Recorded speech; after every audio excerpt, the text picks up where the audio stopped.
Welcome to Group's decorating series for Scuba VBS. In this video, we'll show you an overview of the assembly of the table coral accents for your scuba set. You can download supply lists and instructions free at group.com/VBS tools. These coral accents are simple, but will look like you spent tons of time making an authentic undersea set piece. But don't worry, we won't tell how easy they were. First, remove the polyfacer from both sides of the styrofoam sheeting. This makes the material easier to glue together in later steps.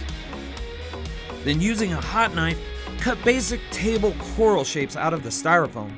Just be sure they're only straight on a long side and randomly curvy on the other side. We cut 2 matching layers for each piece of table coral and glued them together with spray foam insulation. Once those are set, use a hot knife to bevel the edges of the table coral and add a curvature to the profile. Then refine the surfaces further with a sanding block. Finally, paint each piece with an indoor-outdoor matte paint plus primer.